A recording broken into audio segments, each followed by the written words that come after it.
Hi everyone, I have Shivani ready today, who's our guest, and she's an Ayurvedic practitioner who helps people overcome their chronic diseases. Today we are going to talk about chronic pain and Shivani's own journey of dealing chronic pain for 12 long years, chronic neck pain, and what she did and how she overcame it. That is what we're going to talk about today. So, welcome Shivani to this podcast on chronic pain. Thanks, Arthi. I'm happy to be here. Yeah, wonderful.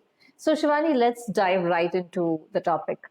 Um, what was the pain that you were going through? Tell us something about it. So I, as you mentioned, suffered from neck pain, which extended into my shoulder and into my arm and into my hand on the right side for about 12 years. That started in my late 20s, and it took me around 10 years, let's say, to actually figure out what was going on. I had this recurrent pain, these sort of flare-ups, which were really affecting my work. Was one of these people who was always sitting, working in an office at a computer, and I just really struggled to get out of it. I was doing everything which you would normally do. I went to the doctor, they referred me to physiotherapists, osteopaths, I had some acupuncture, all of these things, but the pain just kept coming back. And on my worst days, when it was really severe, I couldn't get out of bed because my neck would have seized up so much that it'd be completely frozen, and then I would just feel this nausea, and I would be lying in bed wondering how I'm going to move, how do I even move and get out of the bed. And then when I did manage to do that, if I wanted to go and take a drink, I couldn't actually pick up a cup because that nerve pain which I was experiencing was so severe that I'd kind of like lost control of my hands. So this went on for many, many years. I got better and then it got worse. I got better and then it got worse. And, any type of therapy, you name it, I tried everything from A to Z, like we all do. I was searching for answers. And then after 10, very challenging years, I would say, I got a diagnosis of osteoarthritis in the neck, or cervical spondylosis to give it its correct name.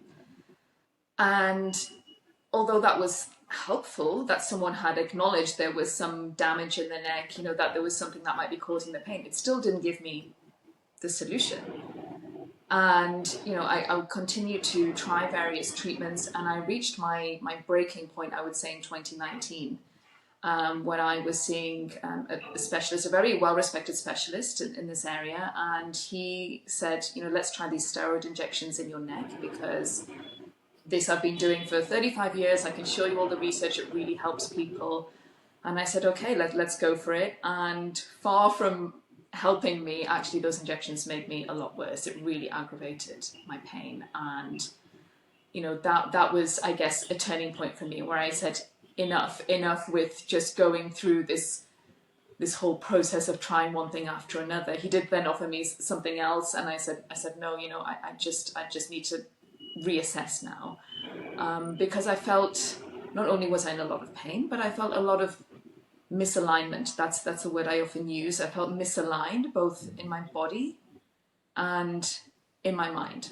And I thought there's got to be more to this than not just trying treatments which give me relief for a short time and then I'm back to square one. So I think that was the breaking point, as I call it, that point where I was like, I need to find something, I need to resolve this completely. And so it was at that time that a neighbor of mine happened to mention to me a clinic in India, and I didn't know much about it. She just mentioned that a friend of hers who'd had severe back pain had gone there and was now feeling so much better. And I said, okay, well, maybe I can get their contact details and speak to them. And so So before you go ahead, Shivani, I just wanted to, come at this point where you mentioned that you had really tried a lot. And I think everybody who is going through chronic pain is definitely doing that. The least thing that they're doing is going from doctor to specialist to therapist and different forms of therapy, right? And I remember a time when I was so tired of my own chronic low back pain. I was looking for a medical yoga therapist, and I looked at this one person online, and he had like really good reviews and many reviews. Like, I thought this must be like really genuine, and I went to this place. When I went to this place, it was like extremely shady, and it was in a very old apartment on the topmost floor, which he opened for me. So he opened the flat for me, and then he went on to, kind of give me a little bit of stretches and all, and it was quite shady. I never really went back to him. So what has been your experience of trying like different things? Yeah, it's been challenging. I think, when you're referred from, by a doctor to someone, you assume that you're going to get a really good person who's going to help you, and I don't doubt that those practitioners are very skilled in what they can do. But I think the problem was, whether it was a physiotherapist, whether it was an osteopath, whether it was massage therapy, and in the UK we have free health service. So I did both. I went to the one which was referred to me, and I could get free healthcare and free treatment. And I also tried private practitioners. So, all of them equally skilled. But I think the problem was that all of this time they were just looking at the symptom and looking at it in a very localized way, let's say, because they were only looking at my neck and my shoulder, and they said, let's kind of strengthen these areas. And so that's what I was constantly doing, and I was very disciplined. So it was increasingly frustrating that, I was really disciplined, doing exercises they gave me and practices maybe twice, 3 times a day. Is kind of like a full-time job when you try and do all of these things that people recommend you do. And then, I'd feel better for a few weeks, or if I'm lucky, a few months. And then the problem would flare up again, because it was just dealing with things at a very surface level. As I said, whether I received that treatment free or whether I, invested money and paid a lot of it. I think that was the thing which is really frustrating. And what happened over that time, maybe I couldn't see it at the time, but now I can, some years on, is that I was becoming increasingly disconnected from my body. It was just all up in my head all the time, thinking about how do I get out of this. And yet there seemed to be, this almost this separation, as it were. And sometimes I didn't feel like I was really in my body, because the pain was so intense that you somehow, need to disassociate with it so that you can function, or try to function in your daily life. Wow, that's a very interesting perspective. Really dissociating from the body. Otherwise it's very hard to function that way, being in pain.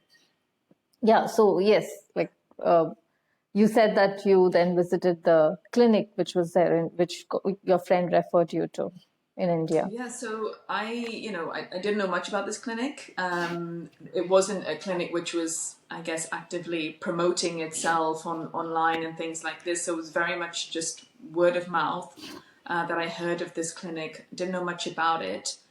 And I, sent my information over to them, what was wrong with me and some scans that I'd had, and told them about the diagnosis that I'd had for osteoarthritis in the neck. And after speaking with them, what was really interesting for me was that they were the first ones who said, that's okay, we can fix this.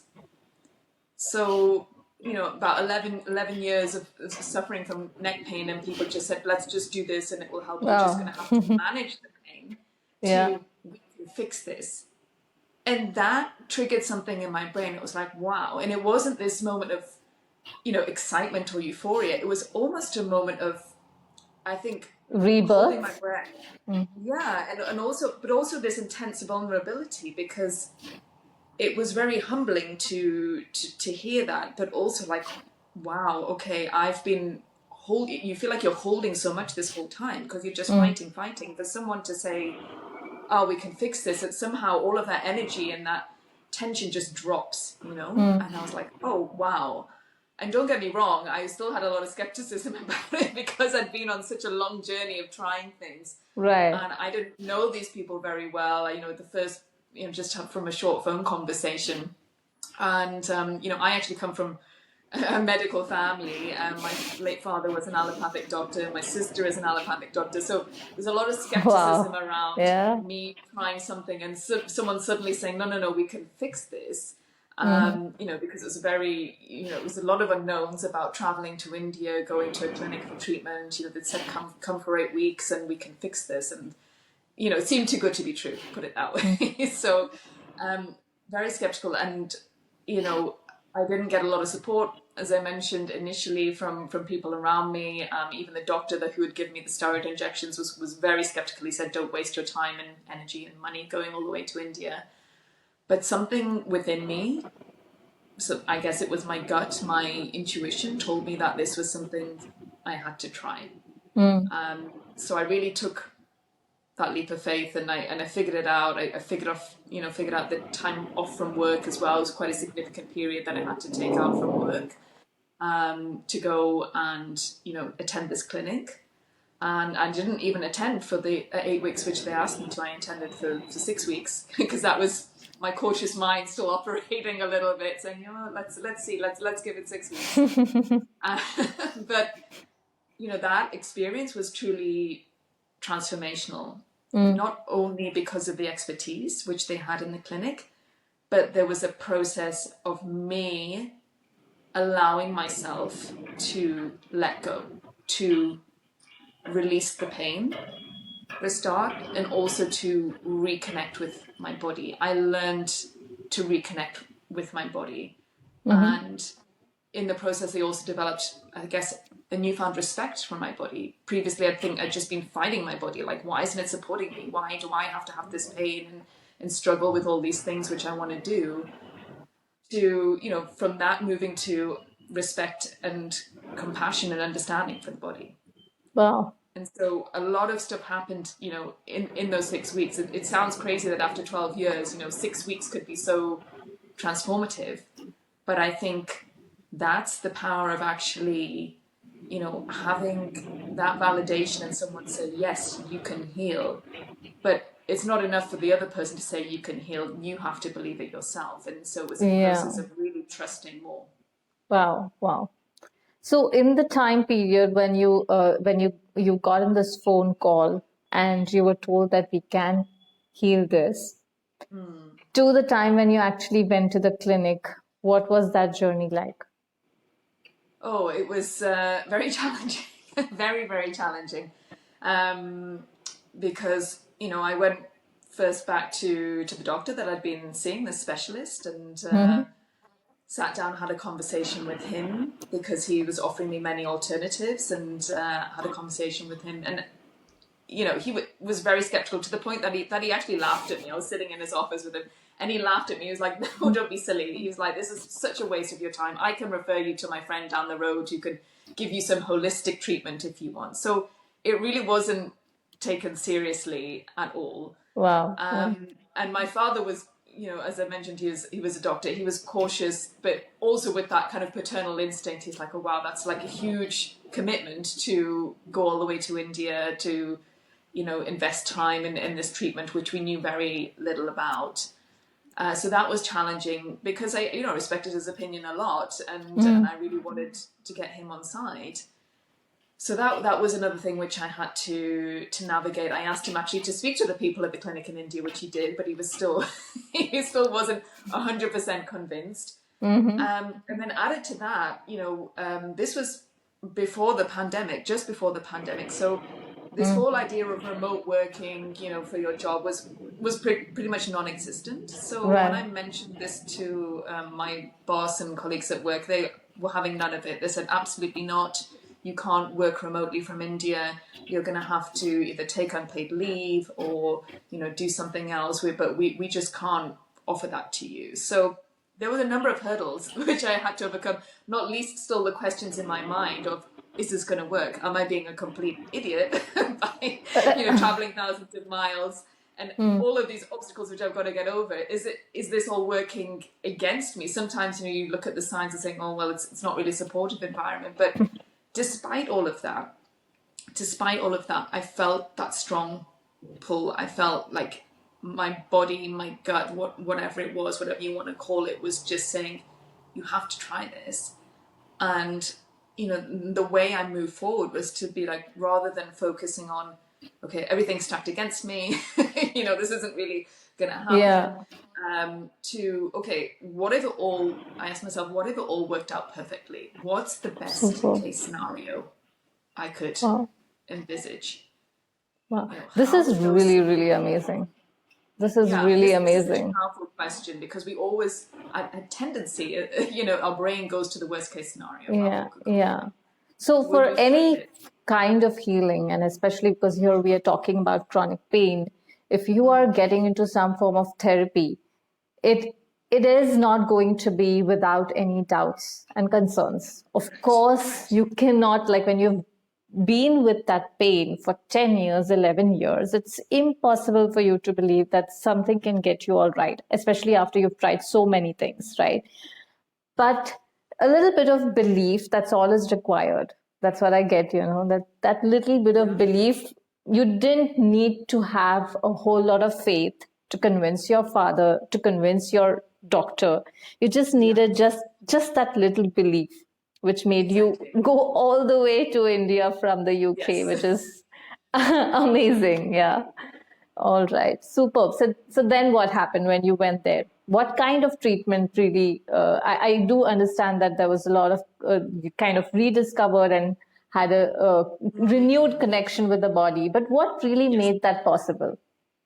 Yeah, so, the treatment there was a combination of things. It was a combination of mainly osteopathy. So the doctor would work on realigning, adjusting the spine and the whole body. That was the biggest difference, right? So all the treatment I'd had up until this point had just been like, let's just work on your neck, let's relax the muscles, let's teach you some exercises so you can strengthen this whole area. That will support you, because there's nothing you can really do about the degeneration in the cervical column. Versus someone who's saying, okay, I'm going to work on your whole body because I understand that actually the cause of your neck pain is not coming directly from the neck. It started elsewhere in your body, and the whole body has become misaligned. And so for them to talk about this misalignment in the body connected with me as a person who had been feeling misaligned in my body, not really understanding and not really able to put my finger on it. So it's a whole body approach. But as well as adjusting, again, it wasn't just relying on the doctor to just adjust and put your spine and your joints in the correct position. There was an intense process of physical rehabilitation based on martial arts. So the doctor's also an expert in martial arts. So that martial arts sequence and exercise that we had to do intensely every day for 2 hours was to also strengthen everything in its correct position, and also to get your body working as a system. And so again, this was the big difference from looking at things and just looking at just that isolated body part to the whole body's a system, the whole body is talking to each other. And so it's almost through that physical exercise that my body started to, all those pathways, neural pathways started to refire. And so physically it was reconnecting itself. And then at that same time, I was also then able to mentally start to feel more into my body, reconnect more with my body. And, admittedly, it's a process which is not for the faint-hearted, because you have to be pretty committed to it, for one, to go through the alignment, the adjustments which the doctor made, but also the intense exercise. And, there were supporting Ayurvedic remedies for those who needed it as well during the process. But I would say the key thing for me, which I learned in this process, was this ability to surrender, because this treatment, it works for some people, it doesn't work for everybody. And from my understanding anyway, is that, the difference is when you can trust. First of all, you have to trust in your own body, and that it's actually supporting you and not working against you. But also to get the full benefit of that realignment, you have to, give your trust and surrender to that person in front of you who's saying, I can heal you. Because this is the biggest thing. I think when you're in pain for so long, you start almost to resist your own healing. Yeah. And so what flipped is that I actually said, right, I'm giving myself permission to Mm. heal, to let this Wow. pain go, Mm. and to surrender to, this guy's trying to, move my spine and move my hip, which can be very scary. The natural tendency of the body is to tense up because you're like, oh my gosh, he's doing such, dramatic movements on me. But Wow. when you Mm. let go and trust, Mm. then, you're giving your body that permission to realign, to move itself back into its natural position, its natural state, and Mm. allow the energy to flow again. Mm. Wow. So this the kind of treatment that you underwent was one, as I can understand, a little bit of strengthening exercises, right? Yeah. Along with that, there was martial arts, which you said you practiced for about 2 hours or so every day. Yeah, so this was key because it wasn't enough. So if you're, suppose there was somebody there who's got scoliosis, so, curved spine, Yeah. and as the doctor's realigning the spine and realigning different parts of the body, that won't hold until you do those strengthening exercises, the martial arts strengthening exercises. So this is the whole premise behind the treatment. It's moving and adjusting, but also strengthening the body, so it then doesn't go back to the weakened position. Yeah. So there's one bit of the treatment itself, which is, doing the martial arts, doing the strengthening, Yeah. and all the other things that were part of the treatment. And the other part of it was also very significant as about how you approach the treatment. Exactly. Yes.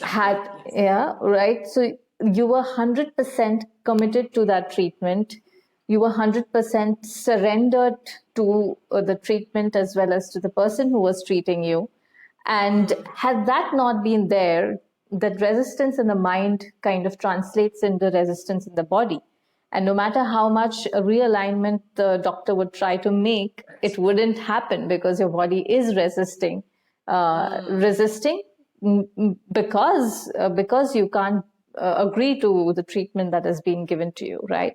So it becomes so important for a person that whatever therapy you choose, you kind of completely surrender into it. So it becomes uh, you are at the receiving end of you're receiving the treatment with full gracefulness or in Exactly. its entirety, right?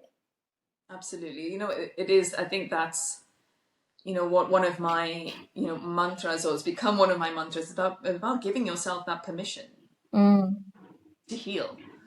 Because we've been told for so long that it's just something that we have to manage when you've got chronic pain or, some other chronic disease or condition, that I just have to manage it. Yeah. Rather than actually know, if I give myself permission to heal, will my body not support this? And, I guess it's the way that we're conditioned also, as we are in society at the moment. It's just like our default thing is, something goes wrong, we seek help from outside of ourselves. We want to go to a doctor, a specialist, somebody who knows more than us to guide us. And of course that makes perfect sense. But we're always seeking solutions outside of ourselves rather than trusting that whatever's going on in the body is actually a natural response to the stress that it's under, the strain that it's under. We think our body is malfunctioning.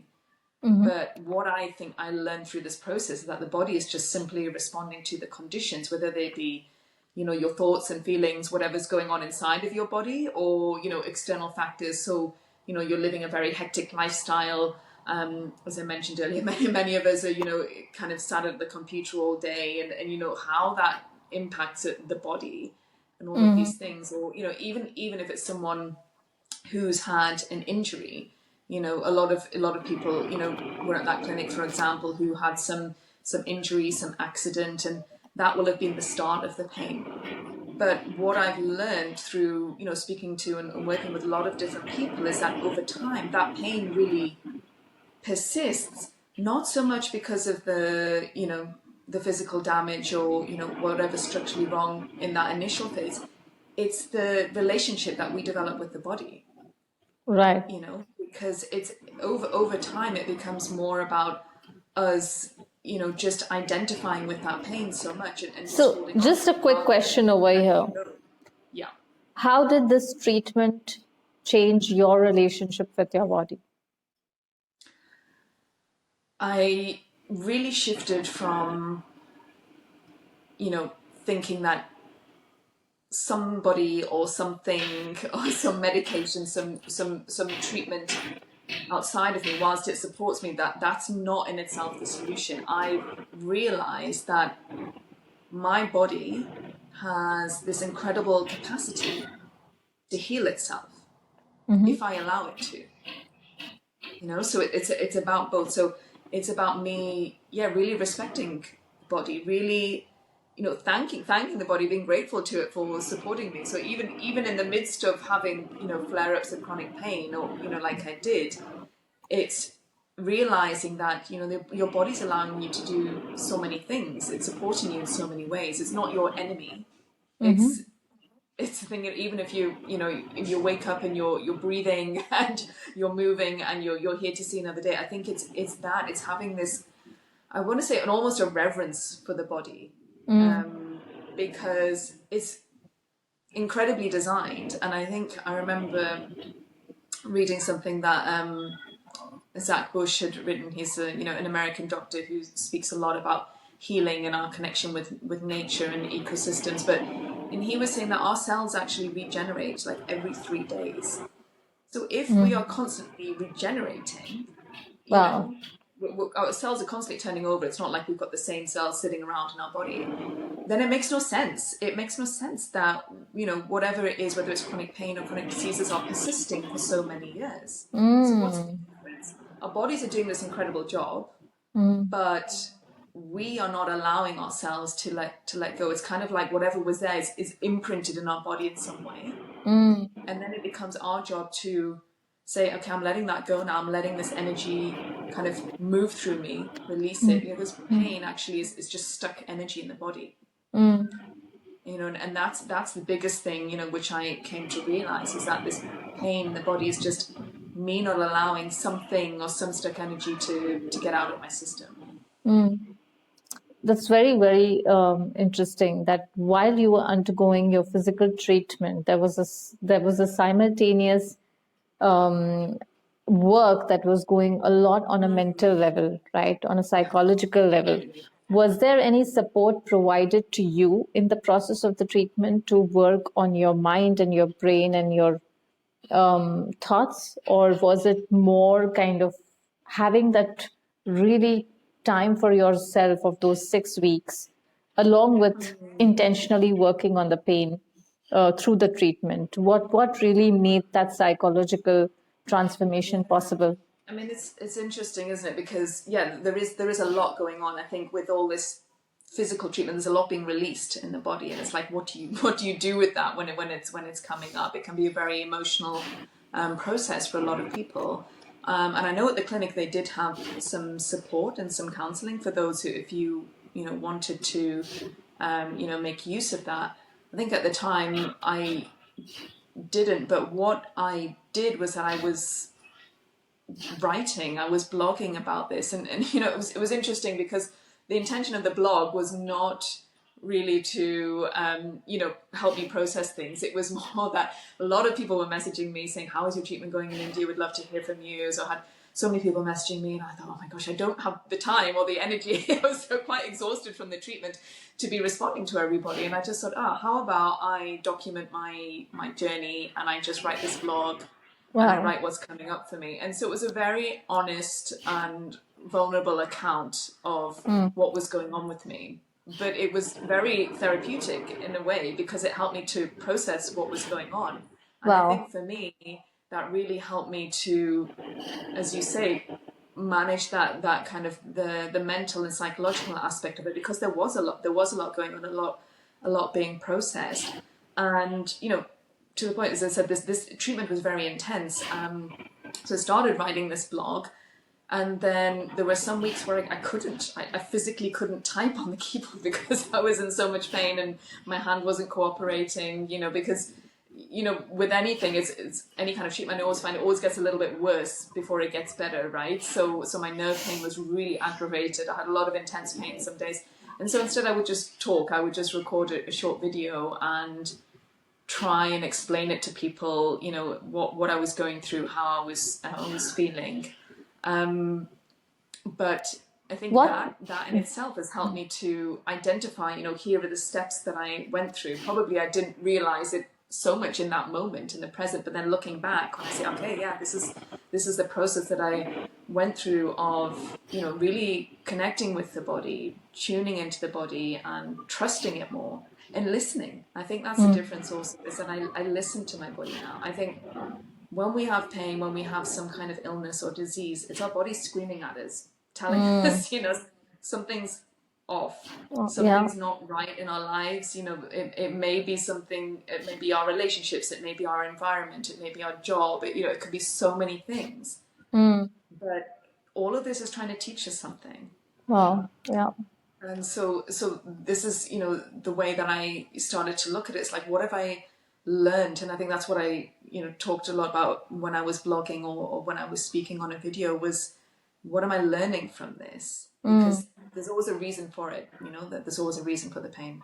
I can see that there was a lot of proactive involvement in discovering the psychological part, which not all patients may have gone through the same process, but you kind of, by that point, you were quite aware that there was something more than the body to the pain than just like, the misalignment that had happened, right? Yeah, absolutely. There's definitely something more going on. I do remember, after, I think it's maybe my third week of treatment, and I came out of a session and I had they offer kind of massage, because that's very much needed with that intense physical exercise. And so part of the treatment, they'd offer you a massage. And before I went in, the person who was about to do the massage for me, she said, how are you doing? Are you feeling okay? And I couldn't explain it. There was some release, something that came up, and I said, no, I feel completely broken. Perfectly honest. Could I identify what was broken, what was coming out?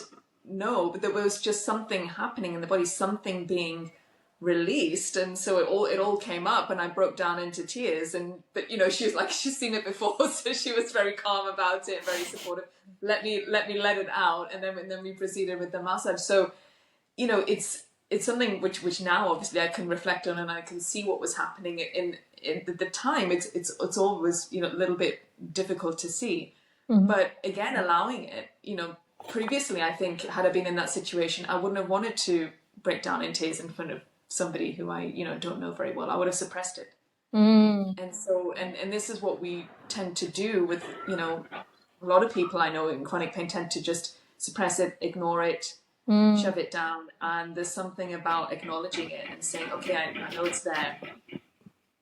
I know it's there, and there's something that is trying to tell me, there's something that needs to be shifted, something that wants to be released.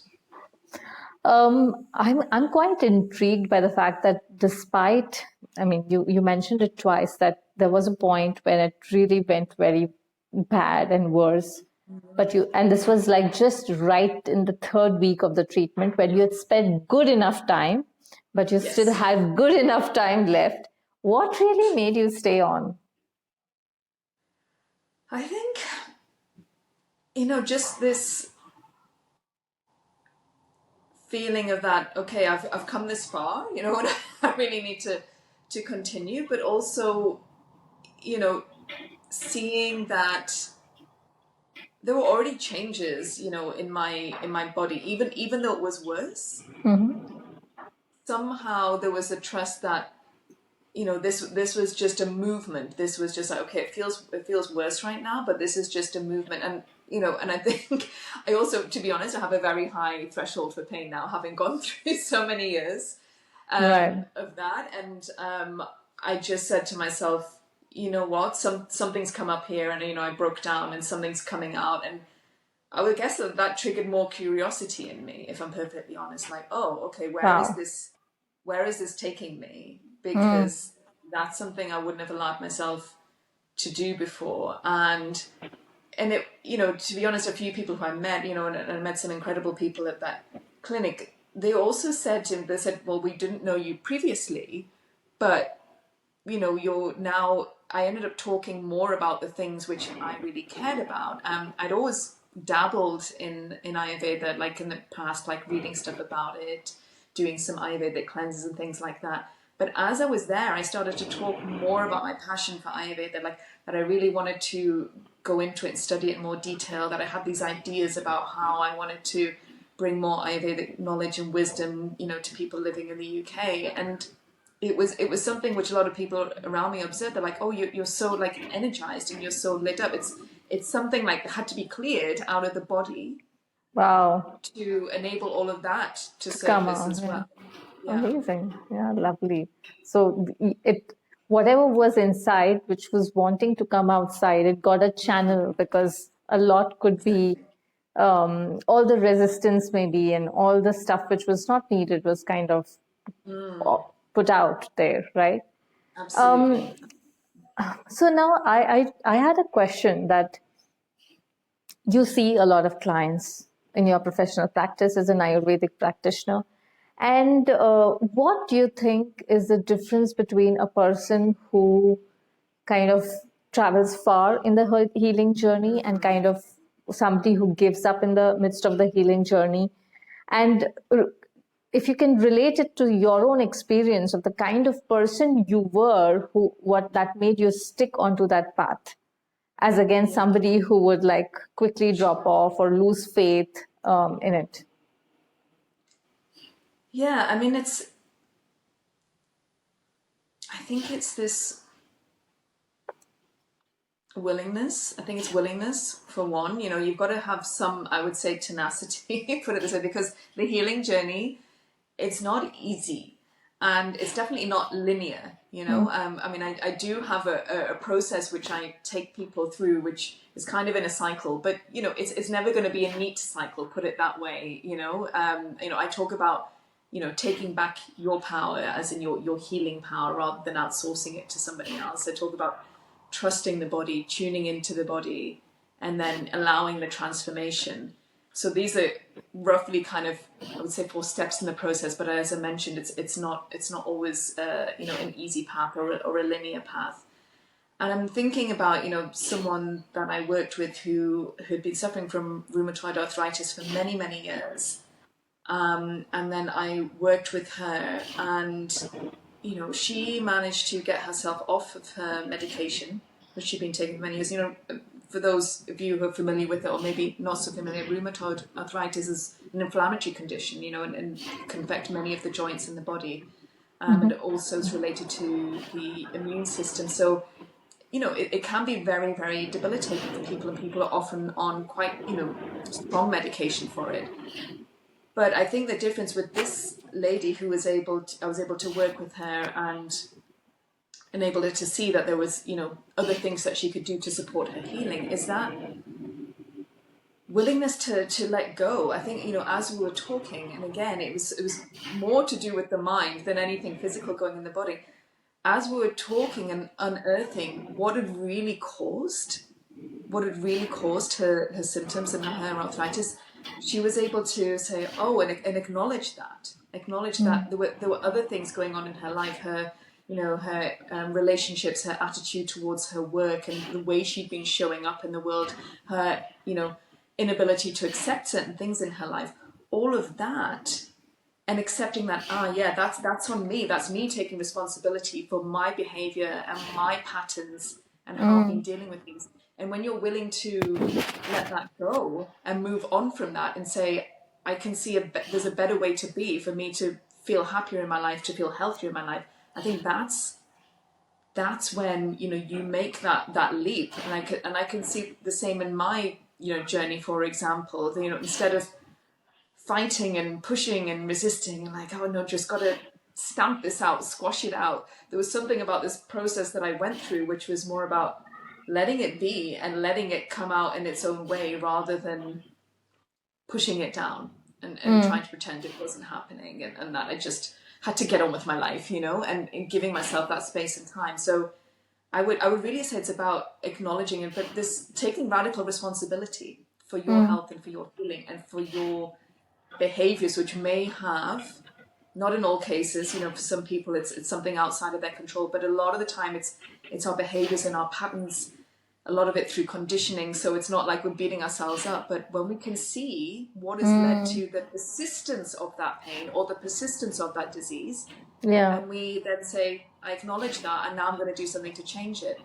versus someone who I worked with who had a lot of complex issues going on, and I was very clear about the remit of what I could help her with, but was really unable to see how the behavior, the persistent behavior of herself and also those around her, this is what we really need to understand, is that you need to have a supportive environment for healing as well, was just keeping us stuck in that state of like, oh no, I can't change, I can't do this, no, I don't even want to change that eating pattern, that's too hard for me. Too much much resistance. There was too much resistance there to really claiming that can be a contributory thing, and there's never going to necessarily be just one thing. It's always a combination of things, particularly from an Ayurvedic perspective. We look at the mind, the body, and the kind of spiritual aspect, if you like. What are the beliefs that we're holding, how we're relating to the universe, God, a higher power, whatever it is, whatever you want to call it. So I think that's the thing. I would pin it to that point of taking radical responsibility for your body, for your health, for your healing. Wow, amazing.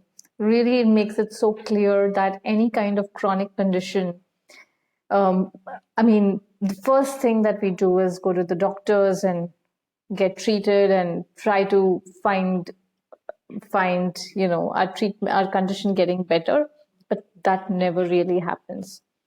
But once you start working along with whatever the doctor is suggesting, from the mind point of view, as well as other things that needs to be done to change in terms of your lifestyle and behavior, that gives a real difference, because in the path of healing, whatever the condition is, you will have a relapse, and your mind is, it's going to be completely toppled, and you will again have to start working on it.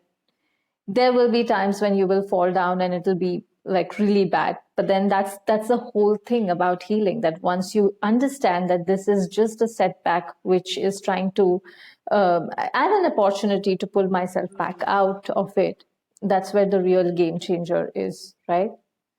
Yeah, absolutely. And I think just to stress this point about having to understand that we are our own best healers and we can take responsibility for our health, I think is more and more important, not least because, particularly in the UK, for example, our health systems, healthcare, it's under enormous pressure. There is so much pressure, and, they're very good here at taking care of you when you have something acute or there's an emergency. Like, it's incredible the care that you receive. But for things which are chronic, to continue to receive treatment and support for something which is going on for years and years from doctors who are already, under-resourced and other medical staff, it's an impossible situation that you find yourself in. So this is why I think it's so important for every single individual, whatever their capacity is, to take some, responsibility if they can. For some people they may be incapacitated in some way, but where it's within our realm of possibility, Right. that we take that responsibility and understand that, because I hear more and more doctors also talking about this, saying we can't offer this long-term care, long-term support. We're not equipped for that. We don't have the resources for it. So we need you to also, you the patient or the client in whatever setting it is, to really step up now. Wow, that's an amazing perspective, that as individuals, at what point we need not necessarily put the entire responsibility upon the doctor to get us healed and to get us better, but to also look at where all can we take responsibility of our own life, of our own condition. And of course, we've seen people, we've met people like, oh, doctor will see, doctor is there to take care, but that really never happens. The doctor can only prescribe you medication, which is only going to, in case of chronic condition, in case of any chronic disease, it's only going to increase in terms of dosage of medicine. So it only makes sense to look at your own lifestyle and look at your own behavioral patterns to see what can be done. So really taking responsibility for your own condition, that really makes sense. Amazing. So fantastic, Shivani. This was such a powerful and an amazingly knowledge-packed session, and it comes right from a person who has gone through it and has experienced it. So it makes it all the more valuable. Thank you for spending time with us and sharing all that you've gone through and being so vulnerable and honest in whatever you shared with us. Thank you so much. Thank you, Aarti. It's been a pleasure.